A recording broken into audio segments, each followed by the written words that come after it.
PFI या popular front of India हाल ही में अपने विजन दस्तावेज 2047 के लिए चर्चा में है। आइए जानते हैं क्या है पीएफआई और क्या है इस विजन दस्तावेज 2047 में। पीएफआई एक चरमपंथी इस्लामी संगठन है जिसे 2006 में राष्ट्रीय विकास मोर्चा यानी एनडीएफ के उत्तराधिकारी के रूप में गठित किया गया था। केरल सरकार ने दावा किया था कि पीएफआई प्रतिबंधित संगठन सिमी का एक नया रूप है, यानी students Islamic movement of India. Kerala सरकार ने पीएफआई द्वारा आयोजित फ्रीडम परेड पर प्रतिबंध लगा दिया था। 2003 में केरल के कोझिकोड में मरार नरसंहार के दौरान हिंदुओं की हत्या के आरोप में इसके कुछ सदस्यों को गिरफ्तार किया गया था। 2012 में केरल सरकार ने पीएफआई पर 27 हत्याओं के मामले में सक्रिय संलिप्तता का आरोप लगाया था, जिसमें ज़्यादातर सीपीआईएम और आरएसएस के कैडर थे। 2019 में पीएफआई के एक सदस्य को उनकी गतिविधियों में हस्तक्षेप करने के लिए रामलिंगन की हत्या के आरोप में गिरफ्तार किया गया था। 2017 में एक न्यूज चैनल के साथ अंडर कवर ऑपरेशन में पीएफआई के संस्थापक सदस्य अहमद शरीफ ने कहा था कि उनका एजेंडा भारत को इस्लामिक राष्ट्र में बदलना है। नमस्कार दोस्तों, आपसे आग्रह है कि इस वीडियो को पूरा देखें और ज़्यादा से ज़्यादा शेयर करें तथा चैनल को सब्सक्राइब करना ना भूलें। बिहार पुलिस ने 14 जुलाई 2022 को पॉपुलर फ्रंट ऑफ इंडिया यानी पीएफआई के 8 पन्ने वाले दस्तावेज को लेकर चौंकाने वाले खुलासे किए, जिसमें उनके दस्तावेज के अनुसार भारत में रह रहे कायर हिंदुओं को सबक सिखाने की बात कही गई है। यह दस्तावेज आने वाले वर्षों के लिए पीएफआई के लक्ष्य के बारे में बताता है। इंडिया विजन 2047 नाम के दस्तावेज को पीएफआई ने अपने कैडर के बीच आंतरिक रूप से प्रसारित किया है। उसका लक्ष्य हिंदुओं का पूरी तरह से हावी होना और उन्हें अपने अधीन करना है। उसमें लिखा है, यह लक्ष्य तभी पूरा किया जा सकता है जब पीएफआई के पीछे 10% मुस्लिम एकजुट हों।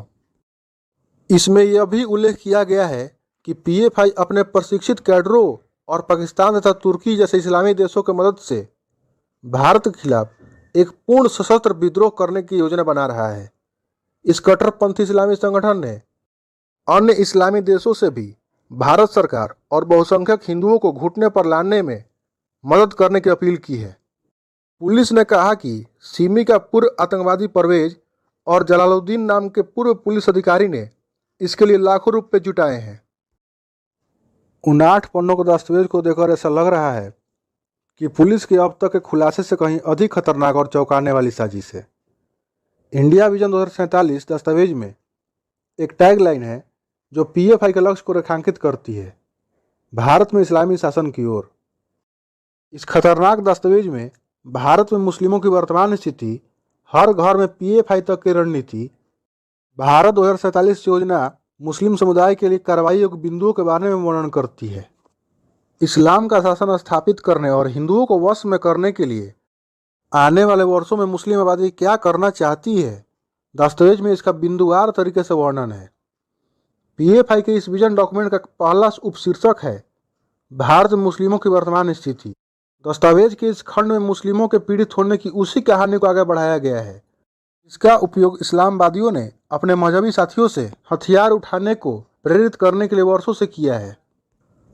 पीएफआई इस बात पर बहुत अफसोस जताता है कि भारत का शासक समुदाय मुस्लिम अब 2 दर्जे का नागरिक बनकर रह गया है। इसमें कहा गया है कि देश के 9 जिले ऐसे हैं जहां मुस्लिमों की आबादी 75% से ऊपर है। पीएफआई ने लोगों को बरगलाने के लिए तथ्यहीन बातों का इस दस्तावेज में जिक्र किया है। इसमें कहा है कि मुस्लिमों की वर्तमान स्थिति अंग्रेजों के समय से शुरू हुई थी। उसका दावा है कि अंग्रेजों ने मुस्लिमों के खिलाफ भेदभावपूर्ण नीतियां अपनाई और हिंदुओं का पक्ष लिया। दस्तावेज में कहा गया है, संपत्ति का अधिकार आदि के मामले में पहले मुस्लिमों के प्राप्त विशेषाधिकारों को वापस ले लिया गया, सरकारी नौकरियों से वंचित कर दिया गया था और व्यापार सुविधाओं को प्रतिबंधित कर दिया गया था। स्वतंत्रता की शुरुआत के बाद से उच्च जाति के हिंदुओं के प्रभुत्व वाली भारत सरकार ने मुस्लिमों के खिलाफ भेदभावपूर्ण कदम उठाए। इसमें आगे कहा गया है कि मुस्लिम बच्चे दलित बच्चों के साथ प्रतिस्पर्धा करते हैं और सांप्रदायिक हिंदुत्ववादी ताकतों के उदय ने मुस्लिमों की सामाजिक, आर्थिक और राजनीतिक स्थितियों को और गंभीर कर दिया है। मुस्लिमों का राजनीतिक अस्तित्व इतना नीचे आ गया है कि भारत सरकार शरीयत से संबंधित मामलों पर भी मुस्लिमों से सलाह लेने की जहमत नहीं उठाती। इसमें आगे लिखा है कि मुस्लिम समुदाय मूर्खतापूर्ण मतभेदों से विभाजित है और इसलिए हिंदुत्ववादी ताकतों से लड़ना मुश्किल है। मुस्लिमों को दुनिया तथा भारत में दूसरा सबसे बड़ा समुदाय होने के नाते दुनिया को एक मॉडल देने की जरूरत है कि कैसे समुदाय मुस्लिम विरोधी ताकतों से लड़ सकता है। इस्लामी संगठन ने मुस्लिम समुदाय में अपनी भूमिका के बारे में भी बताया है। लिखा है, दुनिया भारतीय मुसलमानों को एक मॉडल के रूप में देखती है और भारतीय मुस्लिम असहाय होकर किसी चमत्कार का बेसब्री से इंतजार कर रहे हैं। अभी या बाद में नेतृत्व को समुदाय के भीतर से ही उभरना होगा ताकि खुद को तत्कालिक खतरों से बचाया जा सके। विजन दस्तावेज में पीएफआई का कहना है कि उसने भारत में इस्लामी शासन स्थापित करने के लिए खुद को वर्ष 2047 की तारीख दी है। इसमें कहा गया है कि हम मतलब पीएफआई उस 2047 का सपना देखते हैं जिसमें राजनीतिक सत्ता मुस्लिम समुदाय के पास लौट कर आती है, जिसे ब्रिटिश राज ने अन्यायपूर्ण तरीके से हमसे छीन लिया था। ध्यान देने वाली बात यह है कि पीएफआई के दस्तावेज में कहा गया है कि मुस्लिम समुदाय हमेशा से अल्पसंख्यक रहा है और जीतने के लिए उसे बहुमत की जरूरत नहीं है। दस्तावेज में कहा गया है कि अगर हम इस्लाम के इतिहास को देखें तो मुस्लिम हमेशा से अल्पसंख्यक थे और जीत के लिए हमें बहुमत की आवश्यकता नहीं है। पीएफआई को विश्वास है कि अगर कुल मुस्लिम आबादी का 10% भी उसके साथ आता है तो पीएफआई कायर बहुसंख्यक समुदाय को उसके घुटने पर ला देगा और भारत में इस्लाम के वैभव को पुनः वापस लाएगा। दस्तावेज स्पष्ट रूप से कहता है कि पीएफआई कैडर और नेता भारत में एक इस्लामी सरकार की स्थापना की दिशा में काम कर रहे हैं। इसमें कहा गया है कि पीएफआई कैडरों और मुस्लिम युवाओं को बार बार बताया जाना चाहिए कि वे सभी इस्लाम के लिए काम कर रहे हैं। अल्लाह ने कायनात की रचना की थी और मुस्लिमों को जिस वजह से बनाया था वो है अल्लाह का कानून स्थापित करने के लिए। हमेशा ध्यान में रखा जाना चाहिए कि इस्लाम का शासन स्थापित करना है। पीएफआई ने अपने दस्तावेज में भारत में इस्लामी शासन स्थापित करने की दिशा में प्रगति को 4 चरणों में निर्धारित किया है। भारत में इस्लामी शासन स्थापित करने को लेकर पहले चरण में पीएफआई का कहना है कि हर क्षेत्र में और हर वर्ग में मुस्लिमों को पीएफआई के बैनर तले एकजुट होने की जरूरत है। वह और अधिक लोगों को भर्ती करेगा और उन्हें हथियारों का प्रशिक्षण देगा, जिसमें छड़, तलवार और अन्य हथियारों का उपयोग शामिल है। इस प्रशिक्षण में आक्रमण करने और खुद को बचाने की तकनीक शामिल होगी। दस्तावेज में कहा गया है, इसके लिए मुस्लिम समुदाय को उनके कष्टों को बार बार याद दिलाने की और जहां कोई शिकायत निवारण तंत्र नहीं है वहां उसे स्थापित करने की जरूरत है। पार्टी सहित सभी फ्रंटल संगठनों को नए सदस्य के विस्तार और भर्ती पर ध्यान देना चाहिए। साथ ही साथ हमें भारतीय होने की अवधारणा से परे सभी के बीच एक इस्लामी पहचान स्थापित करनी होगी। हम अपने फिजिकल एजुकेशन वाले विभाग में सदस्यों की भर्ती और प्रशिक्षण शुरू करेंगे, जिसमें उन्हें तलवारों, छड़ों और अन्य हथियारों के हमलावर और रक्षात्मक तकनीकों का प्रशिक्षण दिया जाएगा। आप सभी को रिंकू शर्मा याद होगा, जिसके पीठ की रीढ़ में रड मारा गया था और 8 इंच तक अंदर घुसा दिया गया था। या फिर कमलेश तिवारी की हत्या, कन्हैया लाल की हत्या, उमेश कोल्हे की हत्या। ये हत्याएं सबूत है कि इस दस्तावेज पर काम हो रहा है, ये सिर्फ लिखा हुआ नहीं है। अपने दूसरे चरण में पीएफआई खुले तौर पर हिंदुओं के खिलाफ हिंसा करने की अपील करता है। इसमें कहा गया है कि मुस्लिमों के कष्टों को बार बार दोहराया और उन्हें याद दिलाया जाना चाहिए। इसके साथ साथ ही हिंसा का इस्तेमाल चुनिंदा विरोधियों यानी हिंदुओं को आतंकित करने और उनकी सामूहिक ताकत को देखने के लिए किया जाना चाहिए। वे आगे बड़े पैमाने पर लामबंदी और सुरक्षा बलों के लिए प्रशिक्षित कैडर के एक्सपोजर को सीमित करने की बात करता है। आगे बताता है कि वह अम्बेडकर, संविधान आदि जैसी पंच लाइनों को उपयोग करके अपनी नापाक गतिविधियों को कैसे आगे बढ़ाता है। दस्तावेज कहता है, उन सभी कैडरों से जिन्हें फिजिकल एजुकेशन दिया जा रहा है, उनमें से प्रतिभावान लोगों को देखा जाएगा और उन्हें हथियार और विस्फोटकों का एडवांस प्रशिक्षण देने के लिए भर्ती किया जाएगा। इसके बाद वे सुरक्षा एजेंसियों की नज़रों से छुपे हुए रहें। इस बीच पार्टी को राष्ट्रीय ध्वज, संविधान और अंबेडकर जैसी अवधारणाओं का उपयोग इस्लामी शासन स्थापित करने के लिए वास्तविक इरादे को ढालने के रूप में और एससी, एसटी और ओबीसी तक पहुंचने के लिए करना चाहिए। इसके अलावा हम मतलब पीएफआई कार्यपालिका और न्यायपालिका के हर स्तर पर घुसपैठ करेंगे और सूचनाओं को एकत्र करने, उसे अपने हित में इस्तेमाल कर अनुकूल परिणाम प्राप्त करने का प्रयास करेंगे। इसके अलावा फंडिंग और अन्य मदद के लिए विदेशी इस्लामी देशों के साथ संपर्क स्थापित करना है। इसका हालिया उदाहरण शाहीन बाग है, जहां आप सभी ने देखा होगा वहां कितने राष्ट्रीय ध्वज थे, अंबेडकर की फोटोएं लगी थी। ये सिर्फ दिल्ली में नहीं था, पूरे देश के सभी कोने में शाहीन बाग बने हुए थे और सभी तस्वीरें लगभग समान थीं। हाल ही में रामनवमी में आपने देखा कि इस तरह 7 राज्यों में दंगे हुए। कानपुर में भी इसी तरीके से हुआ। हथियारों का प्रशिक्षण देने, कार्यपालिका एवं न्यायपालिका में घुसपैठ करने और विदेशी इस्लामी राष्ट्रों के साथ संपर्क करके अपनी रणनीति की रूपरेखा तैयार करने के बाद आतंकवादी संगठन पीएफआई अपने तीसरे चरण की बात करता है। इस चरण में पीएफआई का कहना है कि पीएफआई को एससी, एसटी और ओबीसी समुदाय के साथ घनिष्ठ गठबंधन बनाना चाहिए। इसमें 10% एससी, एसटी और ओबीसी की हिस्सेदारी होगी। पीएफआई आरएसएस और एससी, एसटी, ओबीसी के बीच विभाजन पैदा करने की बात करता है। दस्तावेज में कहा गया है, हमें यह दिखाकर आरएसएस और एससी, एसटी, ओबीसी के बीच एक विभाजन पैदा करने की जरूरत है कि आरएसएस केवल उच्च जाति के हिंदुओं के हित की बात करने वाला संगठन है। पीएफआई एक विशुद्ध मुस्लिम पार्टी की आवश्यकता को आगे बढ़ाने के लिए सभी धर्मनिरपेक्ष दलों को बदनाम करने की बात करता है, जिसमें उसको मुस्लिम और एससी, एसटी, ओबीसी की जरूरत पूरी हो। पीएफआई ने अपने कैडरों से बड़े स्तर पर हथियार जमा करने के लिए कहा है। डॉक्यूमेंट में कहा गया है कि फिजिकल एजुकेशन विभाग को अपने सदस्यों के अनुशासन, यूनिफॉर्म में मार्च और जहां कहीं भी आवश्यकता हो समुदाय की रक्षा के लिए हमला करके अपनी ताकत का प्रदर्शन करना चाहिए। इस चरण में हथियारों तथा विस्फोटकों का भंडारण किया जाना चाहिए। इसके उदाहरण भी हमारे सामने हैं। दिल्ली दंगों में मस्जिदों तथा घरों के ऊपर कैसे पत्थर, ईंटें, डंडे, पेट्रोल बम भारी मात्रा में रखे गए थे। राजस्थान में भी ऐसे ही देखने को मिला। दिल्ली दंगों में औरतों को एसिड के पाउच फेंकने को बोला गया था। घरों में एसिड की मैन्युफैक्चरिंग यूनिट लगाया हुआ था। आप सभी ये भी खबर सुनते होंगे कि बम बनाने में घर उड़ा, इतने लोग मारे गए। इससे आप समझ सकते हैं कि ये सिर्फ लिखा हुआ नहीं है, इस पर कार्य हो रहे हैं। चौथे चरण में पीएफआई का कहना है कि वह अन्य सभी मुस्लिम और धर्मनिरपेक्ष संगठनों को दरकिनार करते हुए सभी मुस्लिमों का निर्विवाद नेता बनेगा। इससे एससी, एसटी, ओबीसी का विश्वास भी हासिल करना है और उनके प्रतिनिधि के रूप में उभरना भी है।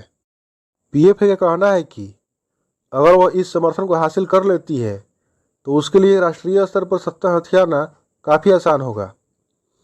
डॉक्यूमेंट कहता है कि एक बार सत्ता में आने के बाद कार्यपालिका और न्यायपालिका के साथ साथ पुलिस और सेना में भी सभी महत्वपूर्ण पदों को वफादार कार्यकर्ताओं से भरा जाएगा। सेना और पुलिस सहित सभी सरकारी विभागों के दरवाजे वफादार मुस्लिमों को भरने के लिए खोले जाएंगे।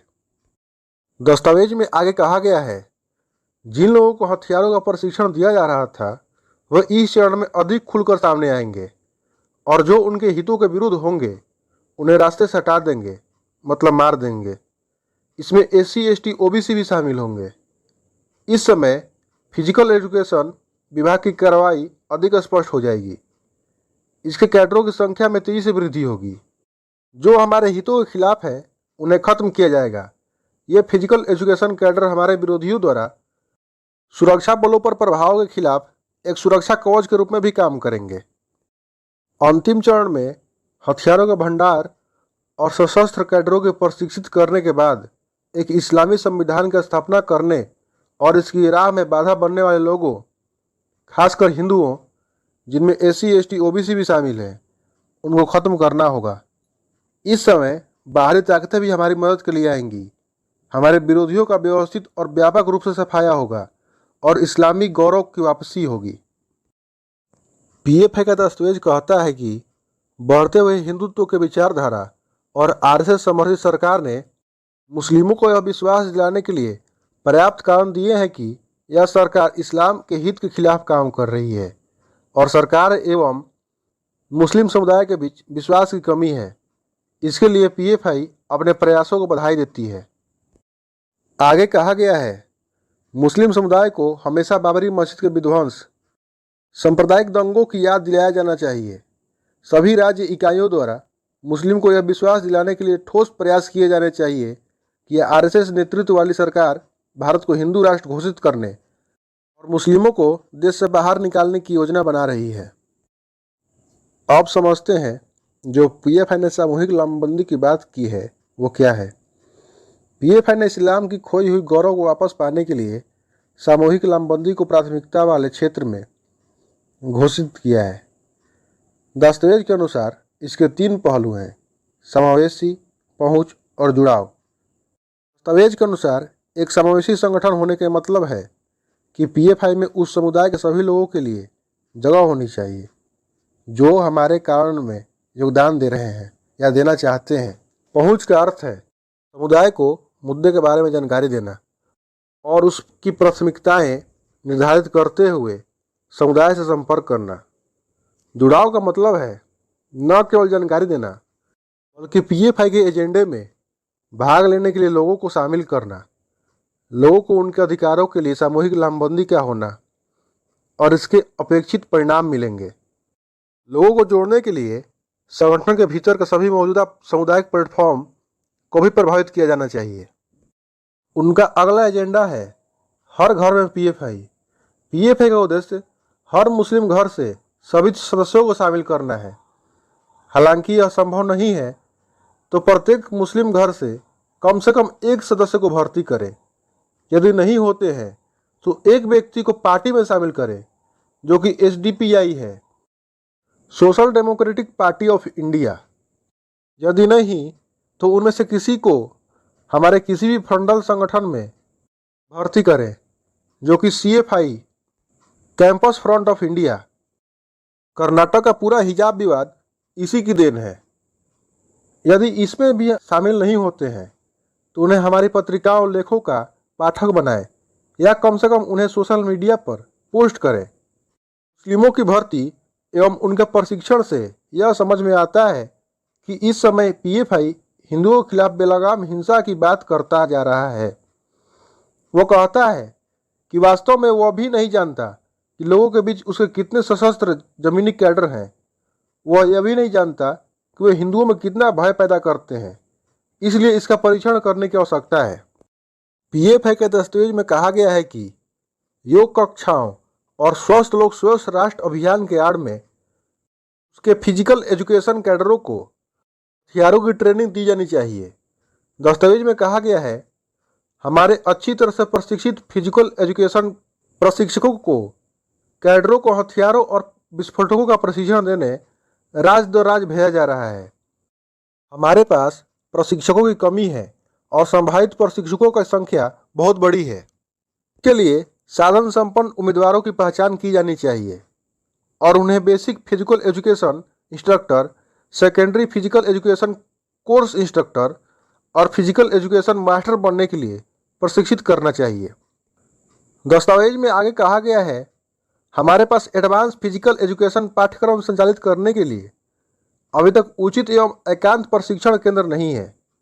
चुनौती का सामना करने के लिए राज्य इकाइयों को मुस्लिम बहुल इलाके या दूर दराज के स्थानों में भूखंडों का अधिग्रहण करना चाहिए ताकि हथियारों, विस्फोटकों के भंडार के लिए उचित प्रशिक्षण सुविधाएं एवं डिपो स्थापित किए जाना चाहिए। इन केंद्रों के बारे में केवल चुनिंदा लोगों को जानकारी होनी चाहिए। हमारे पास सभी पीएफआई के कैडर और हमसे सहानुभूति रखने वाले बुनियादी फिजिकल एजुकेशन में प्रशिक्षित करने के साथ साथ प्रशिक्षित पीएफआई कैडर अपनी समर्पित सेना बनाने के लिए एक लंबा रास्ता तय करना है।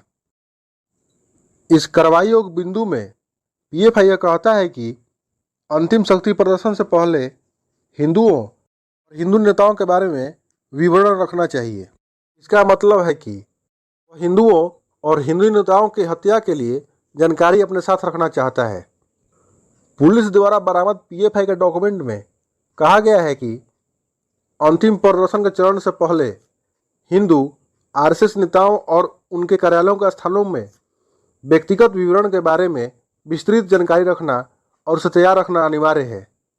विभिन्न स्तरों पर सूचना विंगों को अपने डाटाबेस में फॉलोअप तथा अपडेट करते रहना चाहिए। उनकी गतिविधियों पर नज़र रखने से हमें उनके खिलाफ कार्रवाई करने में मदद मिलेगी।